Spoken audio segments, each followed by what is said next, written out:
Après avoir paramétré les pourtours, nous pouvons maintenant générer un usinage. Donc fraisage vertical. Et là, vous avez deux flèches qui permettent de définir le début et la fin du fraisage.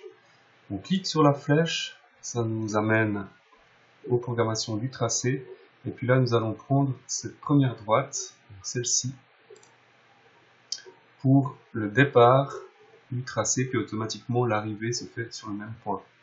Les 4 petits points ici correspondent à la fraise. Si vous voulez la voir, on peut cliquer là-dessus sur la simulation. La voici. Alors on voit déjà qu'elle est du mauvais côté. Ici, vous avez toujours une petite description à gauche. Côté d'usinage, et bien là on sera à droite. Ça c'est la première chose. Ici et là, vous avez l'entrée et la sortie de la mèche. Les entrées tangentielles et latérales sont plutôt pour des usinages à l'extérieur d'un panneau. Ici nous allons descendre verticalement sur ce point. Donc une descente verticale qui va se faire progressivement. Ici pénétration avec un avancement, la mèche pénètre dans la matière tout en avançant, ce qui permet de libérer de la place à l'arrière pour la sortie des copeaux. L'usinage se fait donc en douceur, sans échauffer la mèche. Et puis la sortie se fera également verticale. Ensuite, vous avez la cote Z, donc la profondeur d'usinage.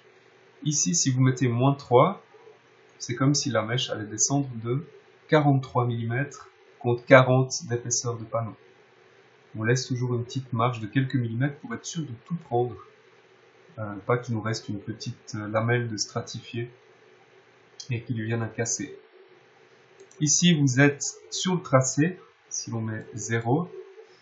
Si nous avions laissé notre premier pourtour qui concernait le vide-lumière, nous aurions pu ici, par rapport à ce pourtour, mettre -14.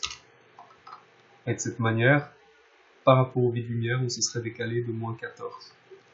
C'était l'autre option possible pour gérer les tracés. Du côté de l'outil, on a l'outil 101 qui arrive par défaut. À quoi il ressemble cet outil 101? On voit ici qu'on a un outil Links, donc il tourne à gauche alors qu'on se déplace comme ceci. Donc là on voit qu'on n'est pas dans le bon sens. La première chose, c'est de définir un outil qui tourne à droite, dans le sens horaire, pour venir en opposition à la matière. Et puis cet outil qui est présélectionné a un diamètre de 25. On avait dit que l'arrondi ici devait s'élever à 10 mm de rayon. 25, ça nous fait 12,5. Donc prenons plutôt l'outil diamètre 20, rechts, donc droite. Vérifions que la longueur utile soit suffisante. On va descendre de 43. Ici, on a 60 de tranchant. La longueur totale de la mèche fait 140. On a 2 tranchants. Le rayon est bien de 10. La rotation à droite. Donc, OK. Et à ce stade, on a terminé de compléter le premier tableau. On peut passer au deuxième tableau de paramétrage. Ici, l'outil travaillera évidemment verticalement. Il faut le laisser cocher.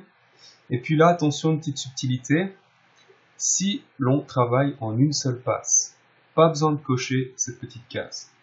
Mais ici, 43 mm, 40 mm de panneau effectif, c'est peut-être un peu beaucoup si on prend tout ça en une seule passe.